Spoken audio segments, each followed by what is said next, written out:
Lagot na VP Sara Duterte, bumuelta na Pres Marcos, nagpanik, tanggalin sa pwesto, ebidensya, nilabas Duterte. Ayan, syempre itong balitang ating matutunghayan ngayon ay nagbula kay Balitaan ng Bayan TV.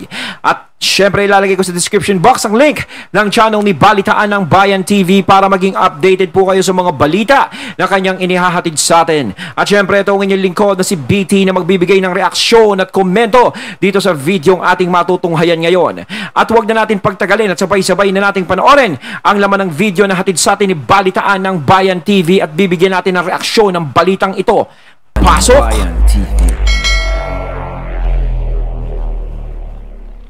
Nako po mga kabibig, grabe ang pasabog ni VP Sara Duterte sa araw na ito. Tama nga ang ating mga kuro-kuro opinion na after ni VP Sara Duterte nag-resign as DepEd Secretary, nag-resign sa kabinete ni Pangulong Bongbong Marcos, eto na unang pasabog ng mga Duterte. Ano yun?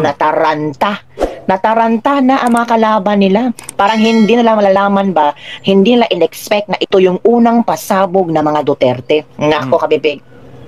At dahil dito, ang siste ngayon, yung pagtakbo ng mga Duterte, ang pagkakaabalahan ng mga Marcos at Dilaw, ang kanilang aatupagin para, anong gagawin nila?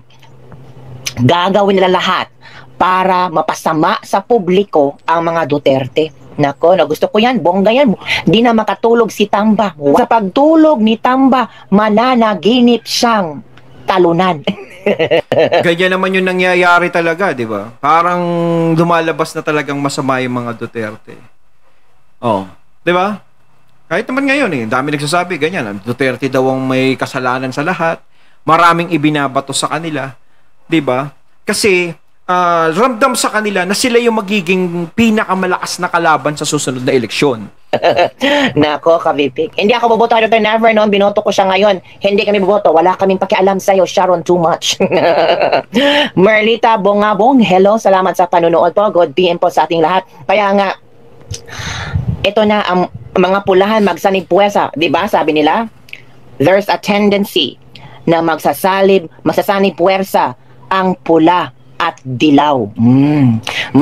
Binigyan na naman nila ng daan yung mga dilaw, no? Ako talaga, kahit sa sarili ko, hindi ko maisip na yung mga dilaw at ang administrasyon ay magsasama. Diba, alam naman natin talaga, yung mga dilaw ang naging dahilan kung bakit talaga nagkaroon ng mabigat na pasanin ng mga Marcos nung dati, diba? Sila yung sila yung talagang nagpaalis sa kanila, sumira ng pangalan nila, tapos biglang ganyan, bati-bati.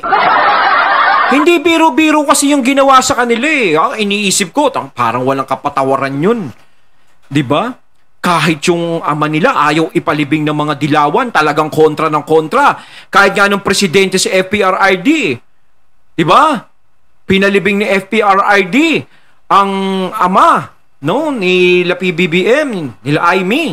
Sino ang kumokontra? Mga dilaw pa rin. Diba? Tapos ngayon, presidente na si PBBM, dilaw, bumait.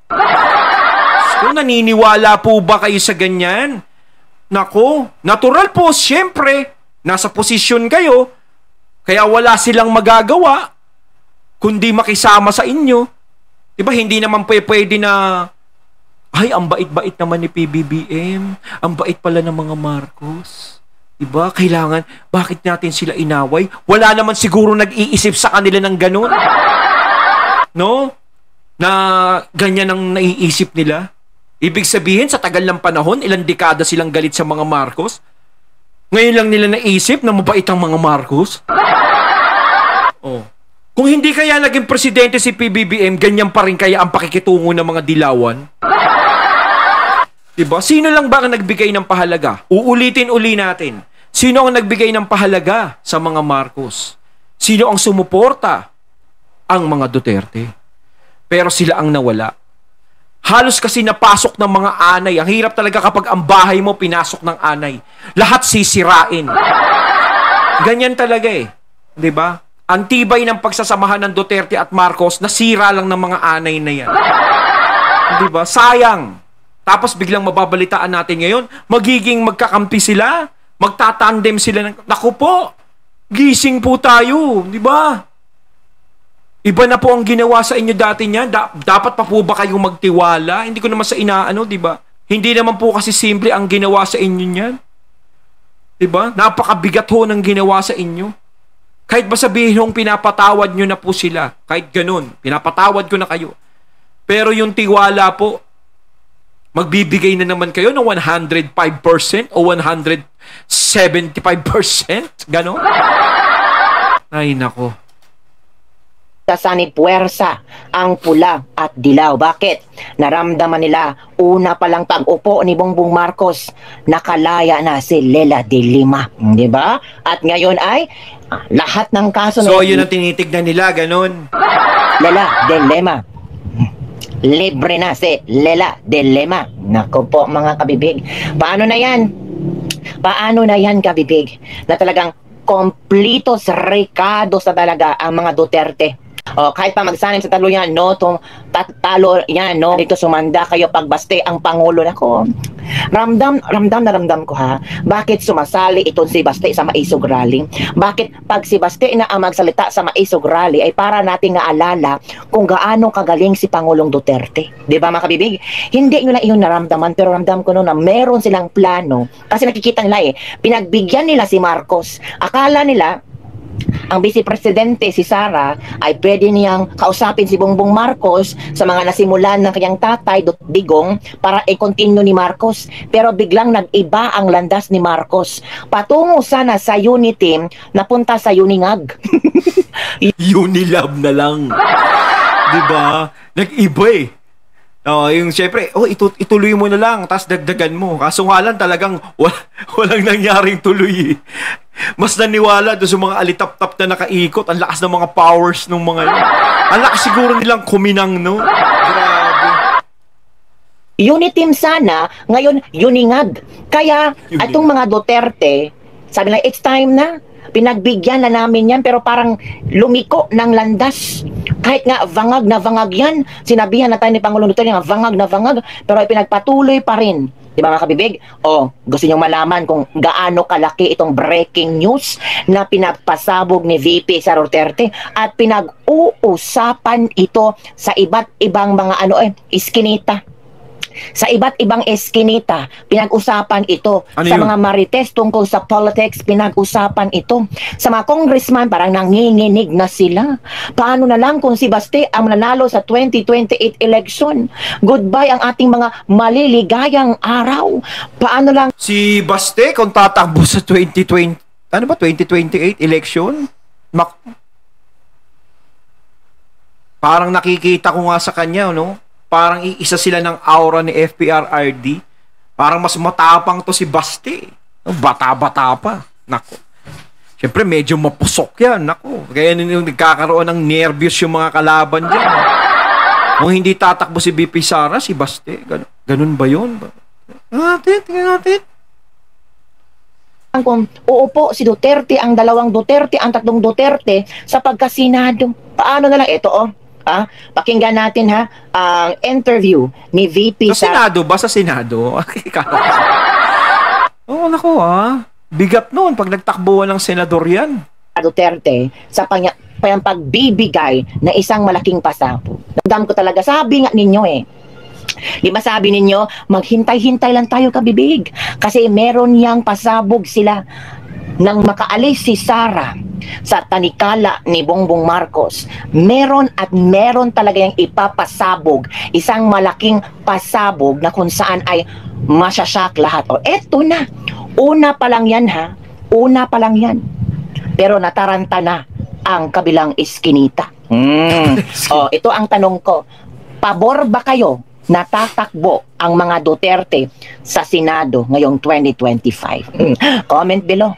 Pabor? Hindi, sa akin pabor ako na tumakbo ang mga Duterte sa Senado. 'Di ba? Para mas maganda ang game, maging patas ang laban. 'Di ba? Kasi nga Ayaw nila nang nakatahimik yung mga Duterte. Ako naawa din ako sa mga Duterte, kaya pumabor ako sa mga Duterte. No? Kasi tahimik na sila eh. Wala na silang ginagawa eh. Nagtatrabaho na si VP Sara. Diba? Ito yung history kung bakit ako kumampi sa kanila. No? Kung bakit ko sila pinaboran. Nananahimik na kasi sila eh. Si VP Sara nakakatuwa. Nagtatrabaho na. Diba? Hindi siya nagreklamo kung ano yung ibinigay sa kanyang posisyon.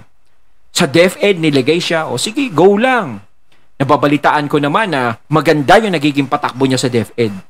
Si Tatay Digong is maayos na. Diba? Tahimik. O, pa-selfie-selfie na lang sila ni Bongo kung saan-saan sila nagpupunta. Kumakain, wala na silang ingay eh. Diba? Wala nang init, wala nang tensyong nangyayaring ganito, ganyan. Kahit naman nung bumaba sa FPRRD sa Malacanang, walang tensyong nangyari. Si Basti Duterte, tahimik, Mayo. Ang Davao, tahimik, maayos. Wala naman pong problema talaga. Kaso, nagkaroon talaga ng problema nung ang mga alitap-tap ay nag-ambisyon ng lumipad ng mataas na kasing taas ng agila. Hindi kahit kailan aabot ang paglipad ng alitap-tap sa paglipad ng agila. Pinipilit ng mga alitap-tap na pumantay sa agila. 'Di ba? Pinipilit nila. Dahil nakikita nila ang tayog ng paglipad ng agila. Kaso mali kayo dyan. Ang agila hindi parang maya yan na madali niyong mapapabagsak. Kilala natin ang mga agila. Diba? Ngayon kung nangangarap kayong pabagsakin sa kanila, is hihirapin kayo dyan. Diba? Ngayon sinisimulan na nga sila eh. Diba? Kaso, nandiyadyaan pa rin, naninindigan pa rin. Yun ang pinakamalaking problemang nangyari na hindi naman sa administrasyon, hindi naman kay Marcos nangyari ang problema, hindi rin sa mga Duterte nangyari ang problema, kundi sa mga alitap-tap na nangarap na lumipad na kasing taas ng agila. Dun yun. Diba? Natakot sila nung lumabas sa mga survey, nandiyadyaan, kaya kung ano-ano ang binuksan kay BP Sara. Mga pinaparatangan siya ng kung ano-ano. Siyempre, pinaparatangan siya ng kung ano-ano. Kikilo si Tatay Digong. Tatay niya yun eh. Pababayaan lang ba ni Tatay Digong yung anak niya? Siyempre, hindi. Diba sinasabi natin lagi yan? Pero kung si BP Sara is hindi nila inintindi, pinabayaan lang nila magtrabaho, wala namang Tatay Digong na lalabas eh. Wala namang Basti Duterte na magsasalita, walang lalabas na ganyan. Wala tayong maririnig na masasamang salita. Walang magiging tukso sa presidente na mga bangag-bangag na yan. Walang ganun. Walang lalabas na ganun. Sino lang nagsimula niyang mga yan, yung mga alitap-tap? Kayo yung gumawa ng problema mula sa Duterte hanggang sa mga Marcos. Hanggang sa paratangan din si PBBM ng kung ano-ano. Pinaratangan din si PBBM hanggang sa sinasabihan siya ng mga ganyan na nagbibisyo, ganto ganyan. Diba? Kayo ang nagpapahamak sa presidente. Diba? Nilalagay nyo siya sa alanganin. Pinapag-away nyo ang Duterte at ang mga Marcos para hindi maging matibay yung alyansang ginawa nila. Ngayon, nagtagumpay kayo. Nasira na sila. Magkahiwalay na sila. Ano nagiging resulta? Maganda ba? Kanino pumapanig ang resulta? Diba? Malakas pa rin ang mga Duterte. Ganun pa rin. Hindi pa rin bumabagsak. Diba? Ay, nako. Useless din eh. Or ba kayo na ang mga Duterte ay tatakbo sa Senado sa 2025? Akala kasi nila na ubos na ang mga Duterte, ubos na ang mga DDS. Sinasabi nila, DD shit daw. Yeah, DD shit daw. Ubos na daw sila. Marami daw ang mga loyalista ngayon. Kaya kahit gaano pa kataas ng pangarap ng mga Duterte, hindi yan mananalo. Sabi na, yung si Digong, matanda na yan, malapit na yung matsugi. Naku, walang nagawa daw yan. Pero paano na to? Paano na to? Ano kaya ang panglaban nila? ICC is coming, kabibig. Yun ang parating sinasabi nila na ICC, yang si Digong na yan, ay makukulong yan. Yang si Sara na yan, makukulong yan. Because ICC, hindi na tayo parte ng ICC, pinagmamalaki na ICC. ICC is coming to town. Yun lang ang palagi lang sinasabi. ICC daw. Ano yung ice cream? Ice cream? Ice cream. Kaya ngayon, taranta na sila. Oy. Hindi nila alam ba kung ano pa ang kanilang ibabato sa mga Duterte para magmukhang tae ang mga Duterte. Paano na lang yan? 'Di ba? Akala kasi nila itong mga Duterte ay mga walang supporters. O, eto na ha. Para talaga lalong sasakit ang ulo at tataas ang BP ng kabilang iskinita, ng kabilang parlor at kabilang karinderya para sabihin natin na hindi tayo nagawa-gawa ng istorya. Narito si VP Sara Duterte para isampal sa inyo ang isang malaking pasabog na ating Ano ba sabihin, nako, time bomb. Oh, 'di ba? Hello, Miss Gat. Oy, salamat ha. Si Miss Nagbibigay pa Good ituloy. Shot siya. Nagbigay sa akin ng ng pakape. Salamat. High blood na high blood talaga. Uy, hindi nila alam. Kaya nga sa sobrang high blood nila, namimigay na sila ng Romualdez rice. Sobrang high blood nila, namimigay sila ng lumang bigas na tag 29 pesos. Di ba? O, ito ha, para talagang makikita ninyo. O, ito na si VP Sara. So, next year, ma'am, 2025, mayroon kayong senador campaign. Lahat sila raring na tumakbo Si PRD, senador. Yung kuya ko, si Paulo Duterte, yung congressman ngayon, senador. Nako! Duterte. So, tatlo ang Duterte next year for senator. Yes, tatlo ang Duterte next year. Confirm na ba yan galing sa'yo, VP? Okay na yan, okay na yan. Ayan ang sinasabi ko. Diba? Nakatahimik kasi sila eh. Kayo ang nagtulak sa kanila na tumakbo sa mga posisyon na yan. Diba? Mali ang taktik ang ginawa nyo sa mga Duterte. Masyado nyong tinulak ang mga Duterte. Diba? Binigyan nyo sila ng dahilan para labanan kayo. Binigyan nyo sila ng dahilan para tumakbo, para maabot kayo. Yun. Diba? Pumalag na sila eh. Pumapalag dyan. Nararamdaman natin, unti-unti na silang pumapalag. Yung pagtakbo nila ng senador, pag nanalo yung mga yan, diba? Malaking problema sa inyo yan pag nakapasok yung tatlo yan eh. Takin mo, mag-ama, kapag-kapatid ng jajaan. Lalo na sa 2028. O si VP Sara maging presidente, baka magsakita na mga ulo niya. Ayun yun. Diba? Kung pinatahimik nyo na lang sila, ibig ko sabihin pinabayaan nyo na lang sila sa ginagawa nila. Wala sanang ganun eh. Diba? Hindi kasi umepekto, hindi effective sa mga tao yung strategy yung ginagawa nyo. Na buong akala nyo is kapag nasira ang mga Duterte, mawawala lahat ng sumusuporta sa kanila. Ngayon, bakit naglalakas loob na tumakbo ang mga Duterte? Dahil nararamdaman nila na ang suporta sa kanila ay nandiyadyaan pa rin. Nararamdaman nila ang mga taong bayan na sumusuporta sa kanila, lalo na yung mga DDS, ay nandiyadyaan pa rin ang presensya. Diba? Kayo yung nagtulak sa mga Duterte para tumakbo. Kayo yung nagtulak para maudlot ang mga pangarap nyo at makalaban nyo sila.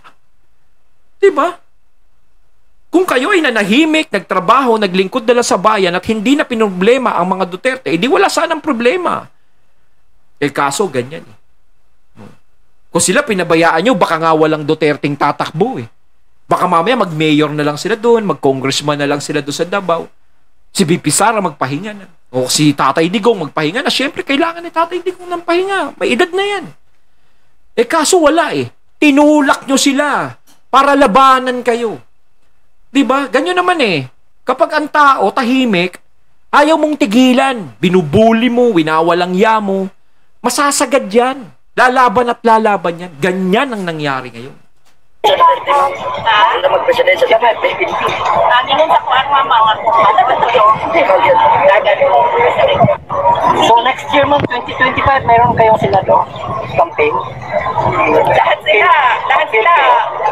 lahat sila raring na tumakbo Si Nako. PRD, senador. Yung Nulit kuya pa. ko, si Paulo Duterte, yung congressman ngayon, senador. Si Sebastian Duterte. So tatlo ang Duterte next year for senator. Yes, tatlo ang Duterte next year. Tatlo ang Duterte next year. Naka! Magiging mainit ang laban nito, mga katunay. Susubaybayan natin yan. Magiging mainit yan. Sa Senado pa lang, mainit na. Walang presidensya Duterte. Walang magpresidensya Duterte. Ganun sa kuwan mga kumatatalo. Ikaw yan.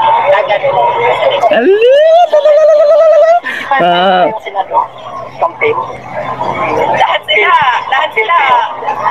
sila raring na senator. Yung kuya ko, si Paulo Duterte, yung congressman ngayon, senator. Inulit-ulit na ni Kabibig. Tatlo ang Duterte next year for senator. Yes, tatlo ang Duterte next year. Confirm na ba yan galing sa'yo, VP? Ayan ha. Confirm talaga ha. Si VP Sara yung nagsalita. Walang magpresidensya Duterte. Ganun sa kuwan mga kumatatalo. Ikaw yan. O iyang banghod ha, iyang banghod o yung kapatid niya ang tatakbong presidente. Hala, kung tatakbo si Baste presidente, baka itong si VP Sara Duterte ay babalik pagka mayor. So meron Ay, ganon! Si Basti Duterte ang tatakbong presidente. Ako, si VP Sara medyo malambot. Si Basti Duterte matigas yan. Sasakit ulo ng mga alitap-tap na ito. Ay, nako. Mas matindi yung papalit kay VP Sara kung sakasakali. Basti Duterte. Parang nakikita mo sa kanya si FPRRD. Nako, abangan ng mga susunod na kabanata kung ano man ang mga revelasyon ni VP Sara ngayon na sinabi, no? Nako ha. meron na tayong okay sa 2025 tatlong senador. Si Pulong, si Baste at si former President Rodrigo Roa Duterte sa 2025. Tapos, sa 2028, si Baste ang tatakbong presidente. Nako, party! Diba? Ano ang reaction nyo? Sino dito ang sobrang saya sa bagong revelasyon ni VP Sara? Agoy. Kabahan na sila, mawawala na ang business nilang polboron. Emergency meeting na pod ni. Nanginginig na ang mga tambaloslos at bangag. Ayon, at ating natunghayan ng video na nagbula kay Balitaan ng Bayan TV. At syempre natunghayan natin ang boses na yon na nagbula kay Kabibig. Ba, lahat sila tatakbo. Nari kayo. Kaya mga katunay na masasabi nyo tungkol dito, comment lang po kayo sa comment box. So once again, I'm BT and I'm out. Peace.